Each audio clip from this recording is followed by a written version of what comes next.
Bonjour à toutes et à tous et bienvenue pour ces Malt Tech Trend 2021. Il y a 2 ans, on avait fait les Malt Tech Trend 2019 sur la chaîne en direct live. On avait analysé un petit peu tout ça et on avait un petit peu comparé leur étude avec mon ressenti sur le marché. Et bien cette année, on fait exactement la même chose puisqu'ils ont enfin sorti leur nouvelle édition des Malt Tech Trend. Je suis trop content. Alors c'est parti, on se lance sur les Malt Tech Trend 2021. Ce coup-ci sera en anglais, donc on va essayer de faire une petite traduction assez rapide de tout ce qui se passe. Mais en tout cas là, rien, on s'en fout. D'ailleurs au passage le site est assez cool, il y a des petits effets sympathiques, bien joué, bel effort fourni là-dedans, Malte, je note, je me demande quel freelance vous avez appelé pour faire ça. Pas moi en tout cas. Donc la transformation digitale à l'heure du Covid-19, dans l'ère du Covid-19 effectivement, ça a chamboulé pas mal de choses. Alors apparemment les compagnies cherchent des gens skillés de plus en plus pointus et le cloud c'est un écosystème qui demande de plus en plus d'expertise et c'est d'ailleurs pour ça qu'avec Covery c'est donné cette mission incroyable de simplifier le cloud pour que ce soit plus une mission de tous les jours. Je vous mets un lien vers Covery pour que vous puissiez aller voir ça puisque c'est vraiment la boîte dans laquelle je travaille et je pense qu'on est en train de fabriquer un outil absolument formidable et je suis très fier de ce produit et de cette équipe. Apparemment les compagnies utilisent de plus en plus de freelancing justement et alors ils disent par la suite que ces freelances passent 5 à 6 heures par semaine à se former, donc quasiment un jour pour rester à la pointe de la pointe, mais que ces freelances là sont une denrée très rare, il y en a très très peu sur Terre et du coup j'imagine qu'ils doivent être payés une fortune, mais que du coup c'est eux qu'on cherche et un peu moins les développeurs un peu plus lambda. Python, TypeScript, Scala, Objective-C, qu'est-ce que c'est que cette histoire? Ah oui d'accord, parce que Python c'est lui qui a le plus de growth et le plus de volume, donc en fait c'est celui qui a le truc le plus secure. Si vous apprenez Python aujourd'hui c'est super cool. Pourquoi? Parce que c'est data science et machine learning forcément. Ok, donc Python apparemment c'est une valeur sûre. TypeScript ça en est où? TypeScript il y a un peu moins de missions mais ça grandit de ouf. De toute façon TypeScript c'est le futur, c'est vraiment trop cool, je ne peux que vous le conseiller dans tous vos projets. Si vous pouvez appliquer TypeScript faites-le, c'est toujours mieux d'avoir des choses typées dans tous les sens histoire de coder de manière beaucoup plus sereine et surtout que quand vous avez des choses totalement typées, vos IntelliJ, vos IDE, ils sont complètement encore plus performants, ils vous suggèrent des trucs dans tous les sens et ça devient mais genre juste malade de coder avec ça. Donc voilà, TypeScript c'est vraiment cool. Scala j'ai aucune idée de ce que c'est mais apparemment c'est en train de se péter la gueule. De toute façon moi je sais même pas ce que c'est Scala, j'ai jamais codé avec ça donc j'en sais rien. Et Objective-C, oh, alors ça ciao Objective-C. En fait voilà, ça a été complètement remplacé par Swift et du coup maintenant c'est en train de se péter la gueule lamentablement. Donc WordPress, il y a toujours un volume génial, même si ça ne grossit plus énormément, il y a toujours un volume incroyable et ça reste quand même toujours une techno assez cool qui vous permettra de remplir pas mal de missions assez facilement. Donc go WordPress, c'est toujours une valeur sûre je pense. Vue.js qui stagne un peu, Flutter, ok je connais pas bien Flutter. Mais c'est pas mal. No code, low code, on va en reparler un peu plus tard dans cette étude, à mon avis c'est un sujet passionnant qui déchaîne des foules, qui vous fait peur, vous autres jeunes apprentis codeurs. Ça vous donne l'impression qu'on va voler votre travail, les gens qui connaissent le no code, low code, mais pas spécialement, ça peut être plus un allié qu'un voleur. Fais de ton ennemi un ami et un ami sera toujours ton ennemi.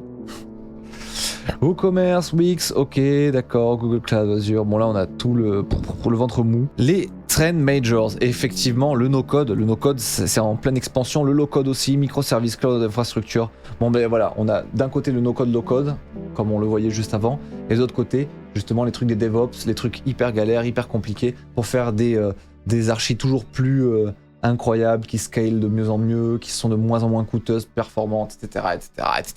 Mais pour ça, Covery est là pour vous, je vous promets. C'est vraiment la machine du futur. Ils disent qu'avec le no-code, low-code, c'est bien pour tester des prototypes, et c'est vrai, c'est pas mal pour ça. Donc on a moins besoin de spécialistes au début pour faire des kick-off de projets, des kickstarter, des bootstraps de projets, à lancer un petit peu tout ça pour voir si ça fonctionne. Toutefois, les spécialistes seront toujours bienvenus très rapidement, donc ne vous inquiétez pas. Ils disent qu'une des raisons pour laquelle le low-code, no-code augmente, c'est en particulier parce qu'il y a de plus en plus de plateformes méga stylées qui proposent de vous créer des sites ou des choses comme ça en low-code, no-code. C'est vrai qu'il y a des outils de plus en plus stylés. On a par exemple Webflow, que j'ai pu utiliser moi-même au sein d'une mission.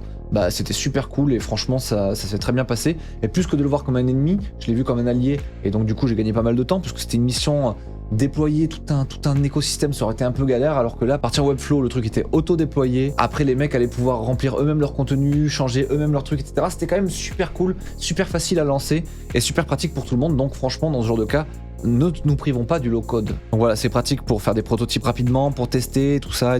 Ça increase la productivity, bien sûr. Trend number 2, native applications are untouched by the current crisis. Ah, attendez, ma lumière s'est éteinte.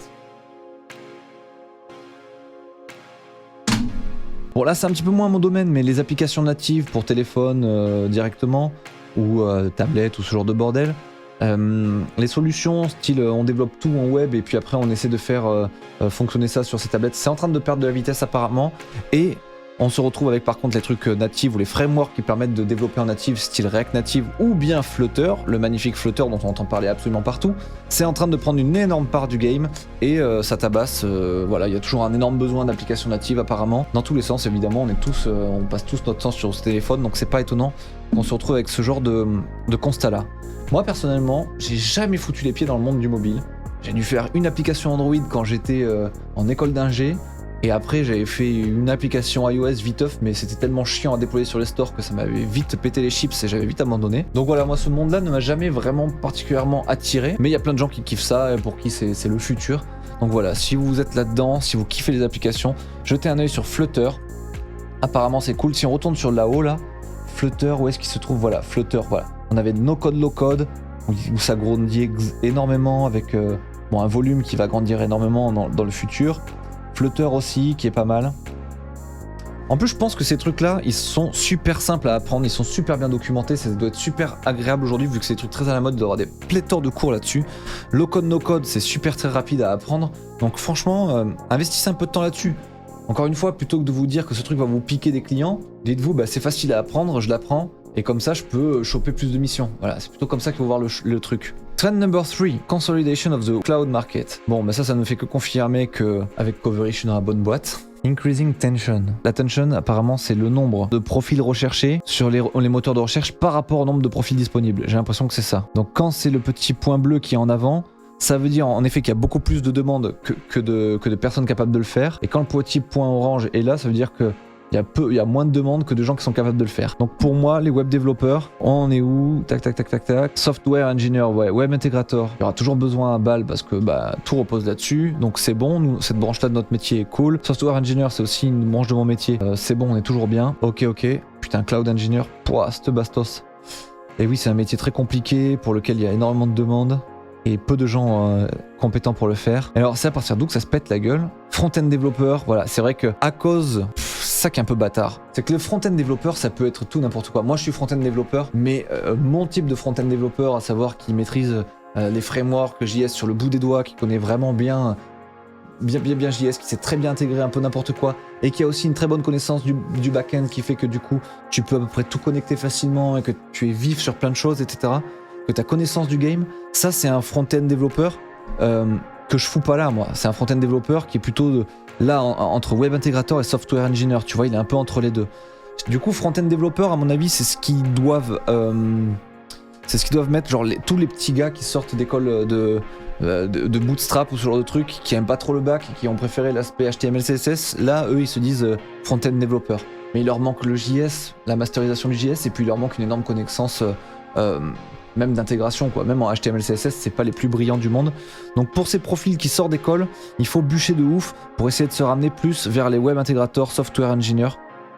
C'est là qu'il y a du taf pour nous. Voilà. Ensuite, mobile développeur, il y en a plus personne parce qu'effectivement, on a vu que maintenant, on veut moins les trucs mobiles, mais plus ce genre de bail là, native application là. SEO consultant, c'est en train de tomber dans les abysses ce truc.